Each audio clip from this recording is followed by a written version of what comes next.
ఇవాళ చాలా చాలా చాలా చాలా మంది ఎదురు చూస్తూ ఉన్నారు ఏం జరుగుతుంది ఈ రాష్ట్రంలో అని. ఒక్క మాట మాత్రం నేను నా తెలంగాణ ప్రజలకు చెప్పగలుగుతా.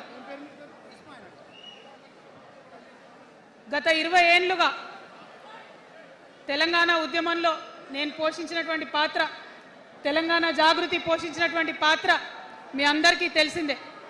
తెలంగాణ ఉద్యమంలో ఆడబిడ్డలందరినీ కూడా భాగస్వామ్యం చేయాలని చెప్పి తెలంగాణ జాగృతి నుండి బతుకమ్మను ఎత్తుకొని ఊరు వాడ తిరిగి మా జాగృతి కార్యకర్తలు తెలంగాణ సాంస్కృతిక దీపాన్ని పదిలంగా దాచిపెట్టుకున్నారు. మరి వారు దాచినటువంటి ఆ దీపం ఆనాడు చాలా చీకటిలో కాలరాత్రిలో కూడా ఒక కాగడాలాగా తెలంగాణ ఉద్యమకారులకు వెలుగునిచ్చింది. మా సింగరేణి గని కార్మికుల చేతిలో కందిలైంది. మొత్తం తెలంగాణ సమాజానికి కూడా ఒక కాంతి రేఖ అయింది.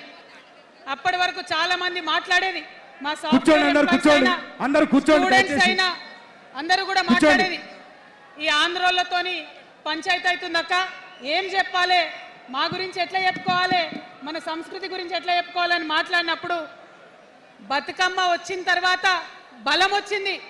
బతుకమ్మ పాట వచ్చిన తర్వాత ఇది మా సంస్కృతి, ఇది మా పండుగ, ఇగో గిది తెలంగాణ అని ఎత్తిన ప్రతి బతుకమ్మలో కూడా జై తెలంగాణ జెండా పెట్టి మా ఆడబిడ్డలందరూ కూడా బతుకమ్మ అంటే ఏందో ప్రపంచానికి పునఃపరిచయం చేసుకోవడం జరిగింది. ఏ ఉద్యమానికైనా డెఫినెట్గా భౌగోళిక స్వరూపం ఉంటుంది, శక్తులు ఉంటారు, వ్యక్తులు ఉంటారు, కానీ ఒక సాంస్కృతిక పునాది, సాంస్కృతిక నేపథ్యం ఉన్నప్పుడే ఆ ఉద్యమాలు తుదముట్టాయని చెప్పి అందరం కూడా అనుకుంటాం. తెలంగాణ ఉద్యమానికి బలమైనటువంటి సాంస్కృతిక పునాదినిచ్చి ఆడబిడ్డలందరినీ ఉద్యమంలో జత చేసినటువంటి ఘనత ఇక్కడ ఉండేటటువంటి జాగృతి కార్యకర్తలదేనని నేను ఇవాళ సగర్వంగా ప్రకటిస్తా ఉన్నాను.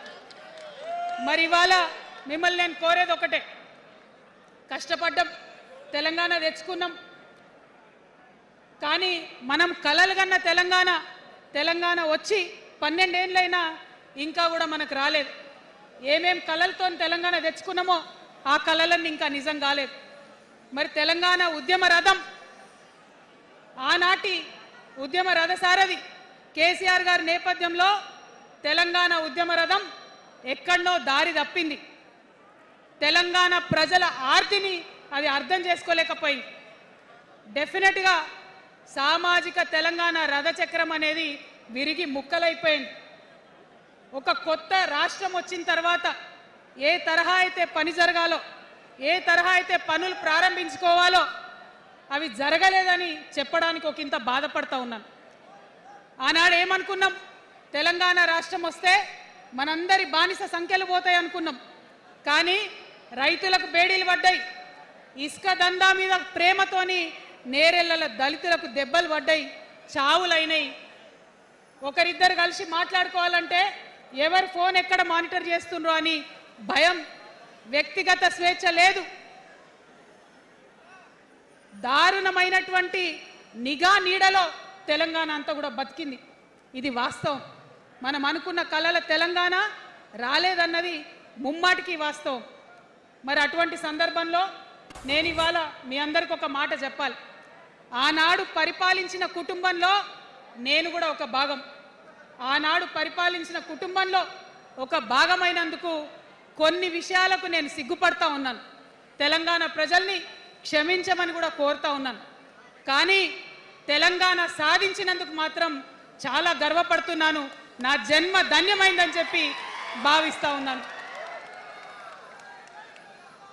మరి అనేకమైనటువంటి తప్పులు జరిగినాయి, అనేకమైనటువంటి నేరాలు జరిగినాయి, అనుకున్నటువంటి తెలంగాణ సాధించుకోలేదు. మరి ఆ తప్పులో ఎక్కడో ఒక దగ్గర నాకు భాగం ఉందని చెప్తున్నప్పుడు మరి కేవలం క్షమాపణ చెప్తే సరిపోతుందా? ఏ తెలంగాణ అయితే కావాలనుకున్నామో, ఏ సామాజిక న్యాయ తెలంగాణ అయితే రావాలని అనుకుంటున్నామో దానికోసం నడుం బిగించి కష్టపడి పని చేయాల్సిన అవసరం కూడా ఉంది. మరి ఇవాళ పని చేయడం కోసమే తెలంగాణ రాష్ట్ర సేన ఇవాళ తెలంగాణ ప్రజల ముందుకు వచ్చింది. రేపటి నుంచి మీరు చూస్తారు మా పని ఎట్లుంటుందో, మా పనితీరు ఎట్లుంటుందో. ఎందుకంటే ఏ పోరాటం చేయాలన్నా ఏ ప్రజలకు మంచి చేయాలన్నా కేవలం కొట్లాడితే సరిపోదు, దానికి రాజకీయ అధికారం కూడా ఉండాలి. రాజకీయ అధికారం తోడైనప్పుడే ప్రజలకు చేయాలనుకున్న మంచి చేయగలుగుతాం. అందుకే ఇవాళ పార్టీ పెట్టేది. అదర్వైజ్ గత 11 నెలల నుంచి తెలంగాణ జాగృతి చేస్తున్న పోరాటాలు మీరు చూస్తున్నారు. ఎన్ని పోరాటాలు తీసుకున్నాం, ఎన్ని రకాలుగా సక్సెస్ సాధించడం మీరు చూసిండ్రు. కానీ ఉట్టి పోరాటాలు సరిపోవు, ఖచ్చితంగా రాజకీయ అధికారం ఉండాలి. దానికోసమే ఇవాళ తెలంగాణ రాష్ట్ర సేన మీ ముందుకు వచ్చిందని చెప్పి నేను సగర్వంగా ప్రకటిస్తూ ఉన్నాను. మరి ఈ పొలిటికల్ పార్టీ ఏదైతే తెలంగాణ ప్రజల కోసం వచ్చిందో అది టెక్నికల్గా అధికారం తెచ్చుకోవడానికి, ఎన్నికల్లో పాల్గొనడానికి డెఫినెట్గా బాగుంటుంది. కానీ దానికి ఒక ఆత్మ ఉండాలి, దానికి ఒక నేపథ్యం ఉండాలి. ఇవాళ బీఆర్ఎస్తో అదే కదా ప్రాబ్లం. టెక్నికల్గా బాగున్నారు, ఎలక్షన్ పోతున్నారు, సీట్లు గెలుస్తున్నారు, కానీ తెలంగాణ ఆత్మను కోల్పోయింది. కాబట్టే ఇవాళ తెలంగాణ రాష్ట్ర సేన వచ్చింది. నేను తెలంగాణ ప్రజలందరికీ చేతులు జోడించి నమస్కరించి ఒక మాట చెప్తున్నా, హార్ట్ఫుల్గా చెప్తున్నా, నా హృదయాంతరాల నుంచి ఒక మాట చెప్తా ఉన్నా. నేను తెలంగాణలో ఉన్న 3.5 కోట్ల మంది తెలంగాణ బిడ్డలందరికీ ఒక అమ్మగా పరిణితి చెందాలనుకుంటున్నా.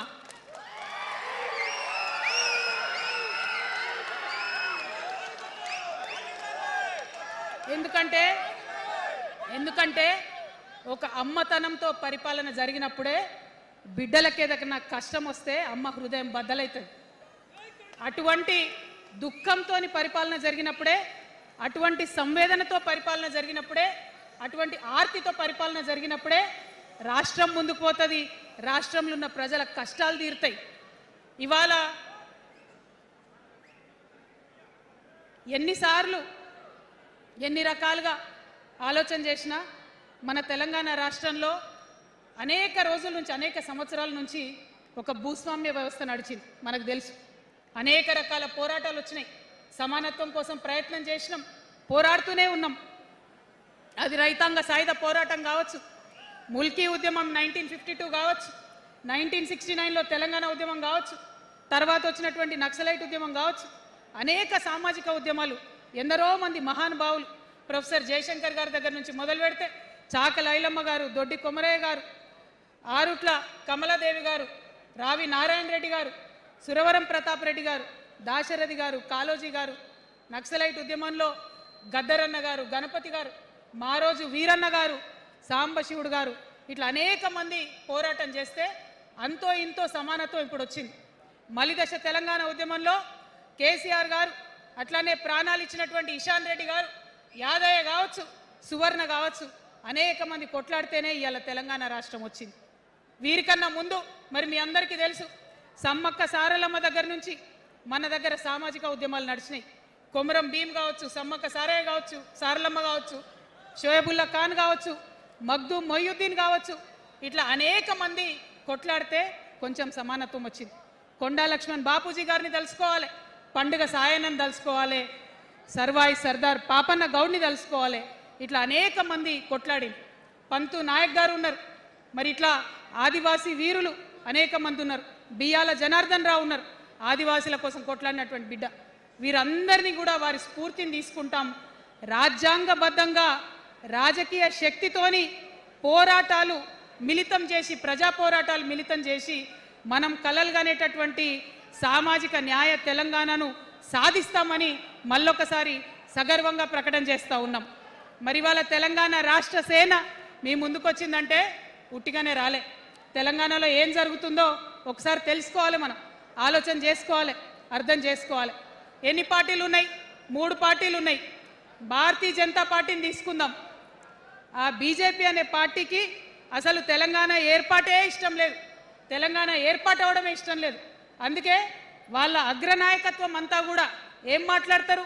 తల్లిని చంపినరు, పిల్లని బతికించారు అని ఒకలంటారు, ఇంకొకరు ఏమంటారు? నిన్ననే ఒక తలకాయ లేని ఎంపీ, మెడకాయ మీద తలకాయనే లేదు ఆయనకు, ఏమన్నాడు ఆ ఎంపీ? ఇండియా పాకిస్తాన్ విడదీసినట్టట, ఆంధ్ర తెలంగాణను విడదీసిరట. మరి వాళ్ళ అగ్రనాయకత్వం ఇన్ని మాటలు అంటుంటే మన ప్రాంతంలో ఉన్నటువంటి భారతీయ జనతా పార్టీ బానిస ఎంపీలు ఎవరైతే ఉన్నారో ఒక్క మాట కూడా వాళ్ళు మాట్లాడరు. ఫెడరల్ స్ఫూర్తికి విరుద్ధంగా రాష్ట్రం ఏర్పాటు అయిన తర్వాత 7 మండలాలు మనకి గుంజుకుంటే పార్లమెంట్లో పల్లీకులు ఇస్తారు, కానీ ఆ ఎంపీలు ఒక్క మాట కూడా మాట్లాడరు. మనకు 8 రూపాయలు ఇవ్వకపోతే ఆ ఎంపీలు ఒక్క మాట మాట్లాడరు. విభజన హామీలు ఇవ్వకపోతే ఆ బీజేపీ బానిస ఎంపీలు ఒక్క మాట కూడా మాట్లాడరు. అంతేకాకుండా సామాజిక న్యాయం అనేటటువంటి ఒక కాన్సెప్ట్కే బద్ద వ్యతిరేకి భారతీయ జనతా పార్టీ. అందుకే ఏం చేస్తున్నారు, మహిళా బిల్ అయితే మోసం 2 సార్లు పాస్ చేసిరు, దాన్ని మొత్తానికే పక్కన పెట్టేసిండ్రు. బీసీ బిల్లు ఇక్కడికి వెళ్ళి పంపిస్తే దాన్ని తొక్కిపెట్టిండ్రు. కులగణన చేస్తామన్నారు, దాన్ని తొక్కిపెట్టిండ్రు. అత్యంత పేదవాళ్లకు సమాజంలో 2 బుక్కల అన్నం పెట్టేటటువంటి ఉపాధి హామీ పథకం ఉంటే కూడా దాన్ని కూడా మొత్తానికి బంద్ చేసి పెట్టిండ్రు. అయినా కూడా ఈ బీజేపీ బానిస ఎంపీలు ఒక్క మాట కూడా మాట్లాడరు, కనీసం పెదవులు తెరవరు. నేను ఇవాళ బీజేపీ ఎంపీలను డిమాండ్ చేస్తున్నా, సవాల్ చేస్తా ఉన్నా, మీరు తెలంగాణ తల్లి బిడ్డలైతే కనీసం భద్రాచలం దగ్గర ఒక 5 గ్రామాలు ఉన్నాయా, ఆంధ్రాలకు పోయినాయి. అవి పోతే మన రాముడి గుడి మునిగిపోతుంది. పోలవరం నిండితే భద్రాచలం మొత్తం కూడా నీళ్ళు వచ్చేటటువంటి పరిస్థితి ఉన్నది. మీకేమన్నా సిగ్గు ఎగ్గు ఉంటే తెలంగాణ తల్లి బిడ్డలైతే 8 మంది బీజేపీ తెలంగాణ ఎంపీలను ఛాలెంజ్ చేసి అడుగుతా ఉన్నా, ఆ 5 గ్రామాలను మీరు వాపస్ తెలంగాణకు పట్టుకరండి.